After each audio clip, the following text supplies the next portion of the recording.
Hello. Good morning, good afternoon, and good evening. Welcome sa ating channel. Okay, so bago tayo magpatuloy ay pakihingi ng isang like and subscribe. At huwag kalimutang pindutin ang notification bell para lagi tayong updated sa mga bagong upload natin. Okay, so our topic is about percentage increase. Okay, so yung formula natin, si percentage increase measures the amount of increase. So new value minus original value divided by original value times 100%. Okay, so example tayo. Number 1, what is the percentage increase if the original value is 200 and the new value is 280? So, yung formula natin, that is new value minus original value divided by original value. So, solution, 280, ito yung new value. Di ba? Minus original value na 200 divided by original value na 200 times 100%. Okay, so isubtract natin yan si 280 minus natin yan kay 200, that is 0 tapos 8 or 80 divided by 200. Okay, divide natin yan 80 divided by 200, so cannot be, so dagdag tayo dito ng 0, then point.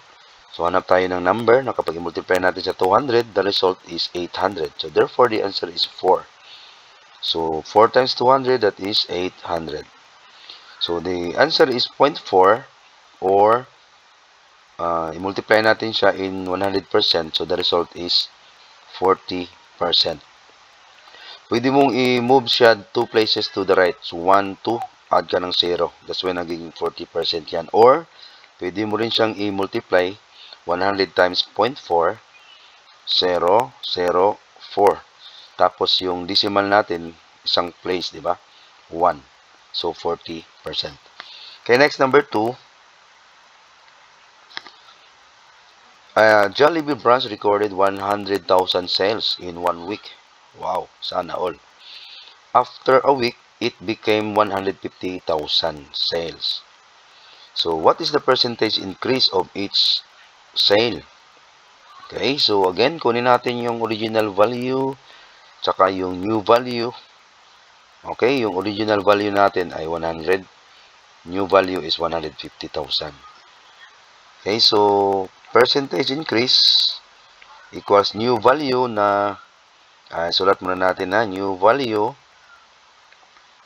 minus original value divided by original value times 100%. Okay, then i-substitute natin yan. Yung new value natin ay 150,000 minus original value na 100,000 divided by original value na 100,000 pesos times 100%. Okay, so that is equal to 150,000 minus 100,000, that is 50,000 pesos. Divide by 100,000. Okay? Pesos. So, i-divide natin yan. So, para mas madali, cancel natin yung 4 na 0 dyan at 4 din na 0 sa denominator. So, ang naiwan, that is 5 over 10. Okay, so i-divide na natin yan. 5 divided by 10. So, cannot be. So, add tayo ng 0.0. So, therefore, hanap tayo ng number na kapag i-multiply natin sa 10, the result is 50 or less. So, the result is, or the quotient natin ay 5. So, 5 times 10 is 50. Okay, so therefore, this is equal to 0.5 or 50%. So, 50% kasi pwede natin i-move yan 2 places sa right. 1, 2. Dagdag ka lang ng 0. Or pwede natin i-multiply siya sa 100. Si 0.5. 0, 0, 5. Tapos yung decimal natin, isang place, 1. So, 50%. Next, number 3. The original price of a liter of petroleum is 67. pesos. The oil exporting company adjusted to 68.34 pesos for each liter. Find the percentage increase in the price of each liter of petroleum. Okay, again, yung original natin, kunin natin, at saka yung new value. So, i-delete out na natin ha. Percentage increase equals new value. Ang new value natin ay 68.34 pesos. Minus natin sa original value na 67 pesos. Okay? Lagyan natin ng pesos. Divided by 67 pesos. Times 100%. Okay, so percentage increase equals 68 minus 68.34 tapos minus 67. So 4, 3, 1. May decimal dyan. So that is 1.34 divided by 67. Okay, divide natin yan. 1.34 divide natin kay 67. So since meron tayong decimal dito, gawin nating whole number ito. So we have to change or move 2 places to the right. So whole number na yan, magiging 134. Dito rin magdagdag tayo ng dalawang 0. Okay? So, ngayon, hanap tayo ng number na kapag i-multiply natin sa 6,700, the result is 134. So, wala tayong mahanap. So, therefore, 0.0 tayo. Dagdag tayo ng 0. Then, dito rin, 0.0. Okay?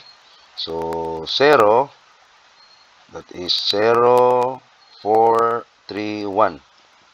Okay? So, ngayon, hanap na naman tayo ng number na kapag i-multiply natin kay 6,700, the result is 130. So, ay, dagdag pala tayo ng 0 dito. Bring down 0 pala to kasi kulang pa. So, hanap tayo ng number na kapag i-multiply natin kay 67, the result is 13400 or 13,400. So, 67.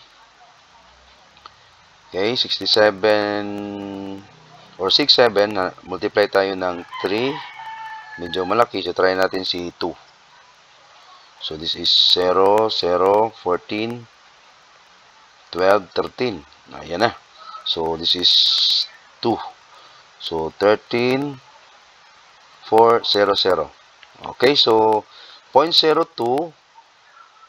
Okay, so this is equal to 0.02. I-move natin sa right ng dalawang place, di ba? 1, 2. Or that is 2%. 0.02 or 2%. Pwede rin natin i-multiply si 100 kay 0.02. Okay, 0, 0, 2, 0, 0, 0. Okay. 2. So, wala na yan. So, ngayon, ang decimal natin dito, dalawa. 1, 2. Okay, so, 0.2. Oh, 2 point. Okay, wala na siyang decimal dyan. Ang decimal na siya nasa right side. So, 2 point na siya, 2 point. So, 2%. Okay? So, 0.02 or 2%. Next, last example tayo. So, the monthly salary of Mr. Shai is changed from 8,800 to 9,284. What is the percentage increase in his salary? Kaya again, yung percentage increase that is equal to new value. Ang new value natin is 9,284. Minus natin sa original. Okay, original value na 88. Divide natin kay original na 88 times 100%. Ngayon, i-subtract natin yan. Percentage increase, subtract natin si 9284 minus 8800. 4, 8, 12, so 4. So, 484 is divide natin kay 8,800. 800. So, 484 divide natin kay 8,800. Okay, so cannot be. Dagdag tayo ng 0, so point. So, 0 pa rin yan. Okay, 0. So, 0, 0, 4, 8, 4. Dagdag tayo ng 0, bring down 0. Okay, hanap tayo ng number na kapag i-multiply natin sa 88 or 8,800, the result is 48400. So, try natin yung 6. Medyo malaki, so try natin si 5.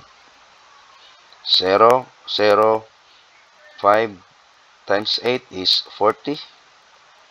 So, 5 times 8 is 40 plus 4, 44. Okay, 5. So, 44,000. Okay, 0, 0, 4. 8 minus 4 is 4. Bring down, add 0, bring down 0. So, 44,000 or 44,000, so the same, 5.